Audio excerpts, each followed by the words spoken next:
হাজার বছর ধরে এদেশের মানুষ বিশেষ করে দিল্লির যে কর্তৃত্ব সেই কর্তৃত্বের একটা বিরুদ্ধে তারা সবসময় কাজ করে আসছে। দ্বিতীয়ত আমাদের দেশে যে সমস্যাটা সেটা হলো এই দেশে যারাই ক্ষমতায় আসছে বিভিন্ন সময়টাতে, তো তাদের মধ্যে যারা ভারত বিরোধিতা করতে পেরেছে রাজনীতিতে, তারা সবসময় একটা বিরাট সফলতা লাভ পেয়েছে। যেমন ধরুন শের শাহের জমানাতে, সে তো বহু বছর আগে, শের শাহের হুমায়ুনের পরে। তো শের শাহের জমানাতে শের শাহ দিল্লির কর্তৃত্ব অস্বীকার করলো। তো অস্বীকার করার পরে দেখা গেল যে এই যে ছোট ছোট যারা রাজা ছিল সবাই তাকে মানে রীতিমতো হিরো বানিয়ে ফেললো। তো এভাবে পাকিস্তান জমানা, ব্রিটিশ জমানা, মানে যারাই দিল্লিকে চ্যালেঞ্জ জানিয়েছে এবং মোটামুটি টিকে থাকতে পারছে, তারা কিন্তু আসলে ইতিহাস তৈরি করেছে।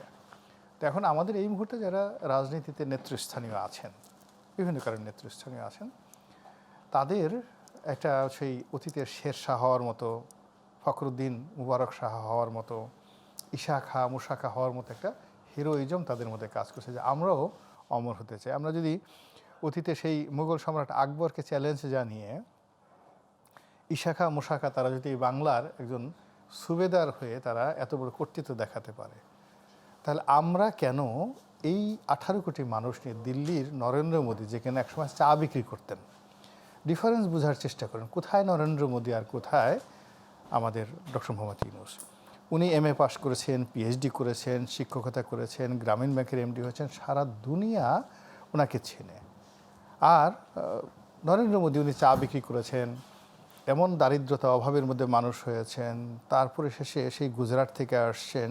তো ডক্টর মোহাম্মদ ইউনূস যদি মুসা খা ঈশা খা ভার্সেস আকবরের কথা চিন্তা করেন, সে তুলনায় ডক্টর মোহাম্মদ ইউনূস ভার্সেস নরেন্দ্র মোদী কোনো তুলনাই চলে না।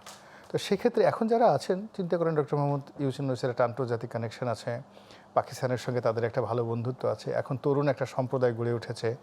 এরপরে কিছু কিছু পত্রপত্রিকা যারা আছে, যারা খুব ভারত বিরোধী মনোভাব পোষণ করে, ইউটিউবার যারা আছে, পুরো দেশের মধ্যে একটা ইনকিলাব জিন্দাবাদ একটা যাকে বলা হয় রব তুলে ফেলেছে। হ্যাঁ, আপনি একটা জিনিস দেখেন, মানুষের মধ্যে একটা বিখ্যাত সিনেমা আছে অন্তর্জলী যাত্রা।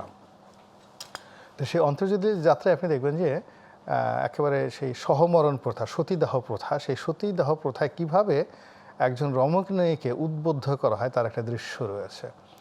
তো আপনাকে যদি একটা নির্দিষ্ট পানীয় খাওয়ানো হয়, সেটা তরল আকারে হোক কিংবা বায়বীয় আকারে হোক, আপনার মস্তিষ্কের মধ্যে যদি একটা শব্দ দূষণ ঘটিয়ে দেওয়া যায়, আপনি কিন্তু ভুলে যাবেন যে আপনি আগুনে পুড়ে মরতে যাবেন। পিপিলিকার পাখা হয় মরিবার তরে, কথা আছে না? তো অনেক পিপিলিকা পাখা হয়ে যায়, মরে যায়, কিন্তু তার কোনো আফসোস নাই, সে কিন্তু উড়তে চায়। আবার কিছু কিছু পতঙ্গ রয়েছে লাইট দেখলেই তার আশেপাশে জ্বলতে চায়, কিন্তু আজ পর্যন্ত হাজার বছরের ইতিহাসে কোনো পতঙ্গকে আপনি এই কেরোসিন তেলের প্রদীপ থেকে শুরু করে, মাটির প্রদীপ থেকে শুরু করে অত্যাধুনিক যে আলো আছে সেই আলোর পাশে যাওয়া থেকে বিরতি রাখতে পারবেন না। এখানে লাইট খেয়ে পতঙ্গকে, এটা আপনি মানে লাইট পতঙ্গ আমি বলছি না, আমি বলছি আমি প্রতীকী অর্থে না না, এখানে কেউ লাইটই না, এখানে লাইট কেউ না, পতঙ্গ কেউ না। আমি এখানে যেটা বোঝাতে চাচ্ছি সেটা হলো, যখন একটা এনভায়রনমেন্ট তৈরি হয়ে যায় তখন তার মধ্যে একটা সৃষ্টি সুখের উল্লাসে চলে আসে শব্দটা।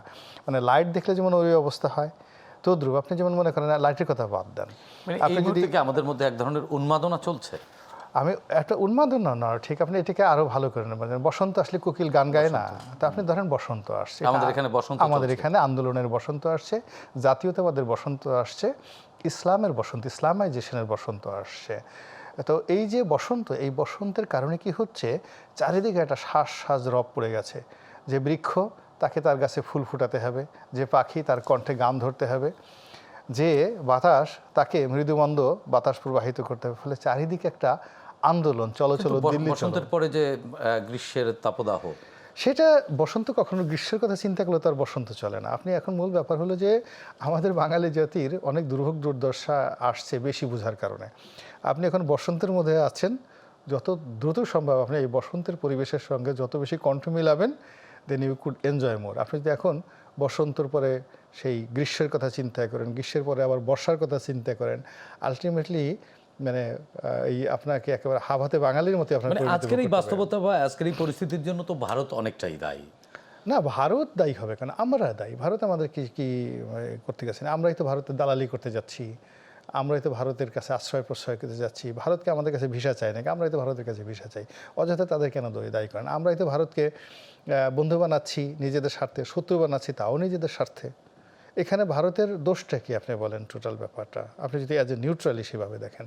তো আমরা বিভিন্ন সময় এই ট্র্যাকটা এমন যদি হতো যে না ভারত আমাদের এখানে সে গত 100 বছরে কখনো সৈন্য সমাবেশ করেছে, আমাদের এখানে এই জিনিসগুলো করেছে, আমরা যে ন্যারেটিভগুলো তৈরি করেছি আমাদের মধ্যে একটা বিরাট অংশ তারা ভারতের বন্ধু হতে চেষ্টা করেছে, যেটা নির্মম, নৃশংস এবং নির্লজ্জভাবে।